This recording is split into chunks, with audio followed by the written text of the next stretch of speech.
Our common theme for this Novena Mass is to care of our common homes.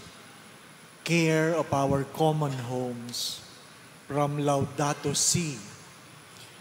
The Holy Father would remind us that we only have one earth, and this is ours, and there's no other. If we will not care of our home, then we will be the one who will suffer. The first reading, you have to understand the context, is about a people from exile. The people from exile. And as they are being gathered again, they gathered in gratitude. They are correcting their lives. They are making an offering. And they reaffirm their faith. That's the older people. But I want you to imagine the children among them. The children who are part of the exile. Alam ba ng mga bata kung bakit sila naging exile? Marahil tinatanong ng mga bata or hindi nila naintindihan, kailangan ba namin na maranasan ang kahirapang ito? Bakit namin dinadanas ang kahirapang ito?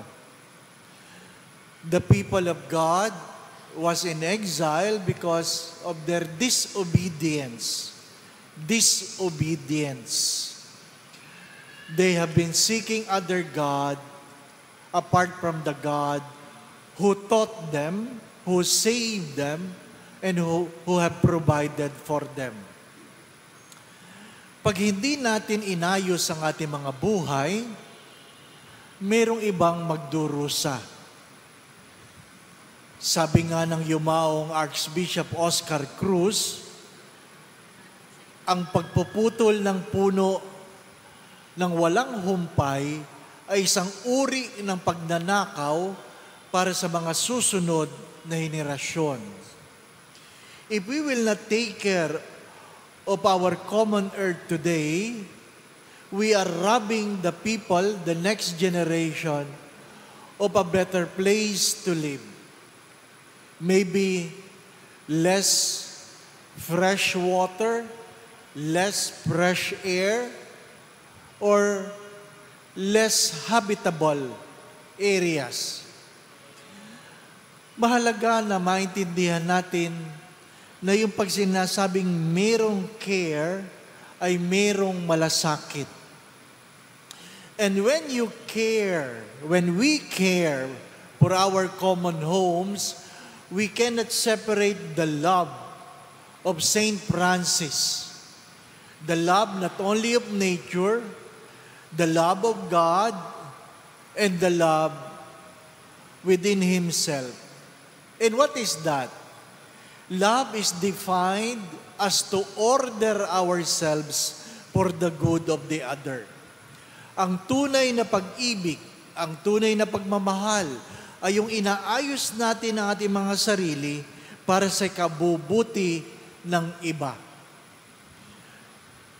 Ang pag-ibig ay hindi tungkol sa aking matatanggap. Ang pag-ibig ay tungkol sa aking maihahandog. An authentic love is never about what I can get, but what I can give. What I can give.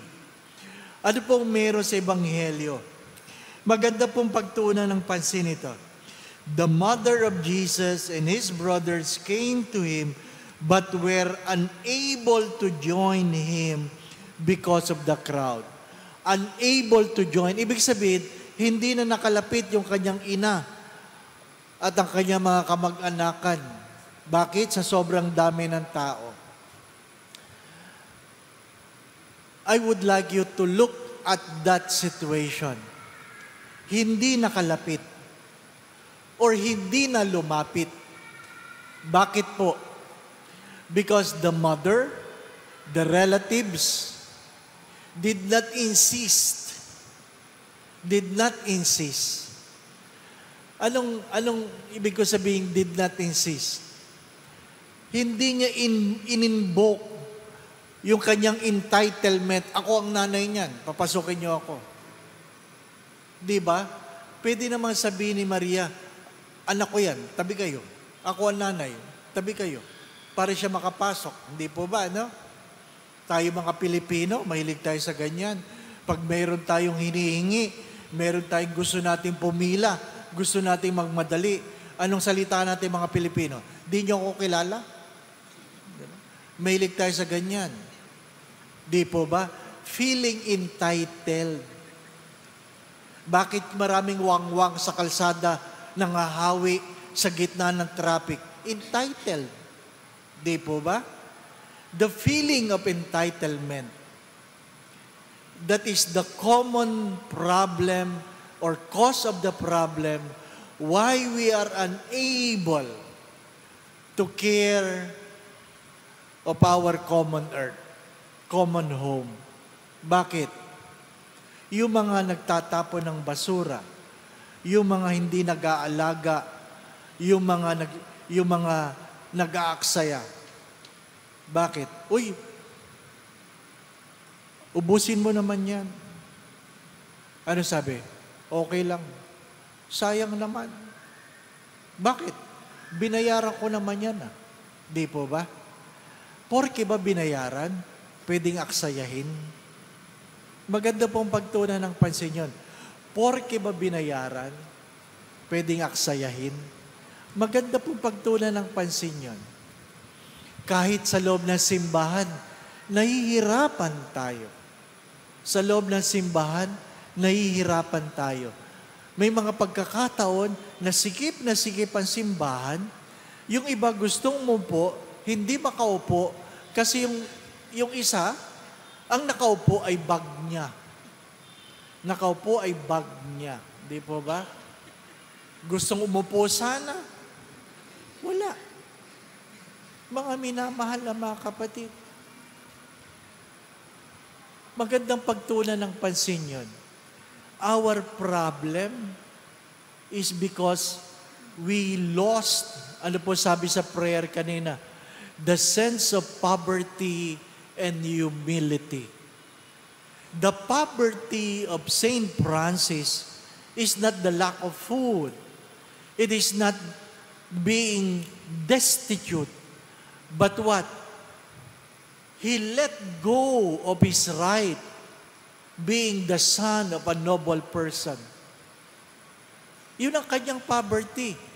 Inalis niya ang kanyang entitlement. Inalis niya ang kanyang entitlement.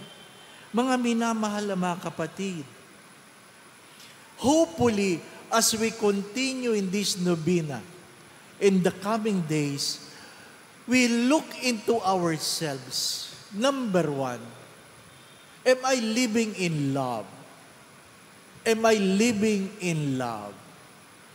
Which means, do I order myself for the good of the other? Hindi naman kailangan tagalabas. You ask yourself, am I living a life for the good of my husband, of my wife, of my children, of my parents, especially the aging one? Am I living a life, do I order myself, not only for my good, but for the good of the others? Second, do I grab or still hang on to the need of entitlement? Because if we keep on insisting our need of entitlement, we can never be poor and we can never be humble. Take note of that. If we insist our need of entitlement, we can never be poor and we can never be humble. Ano po ang paalala ng Ebanghelyo? Ano po sabi dito? Who are my mother, my brothers? They are the one who hear the word of God and act on it. They are the one who hear and act on it. The Latin word audire. Audire is to listen. Audio. Audio, audire in Latin, is to listen. But the same word audire means to obey. You know if you are listening to God, if you are able to obey God. Amen.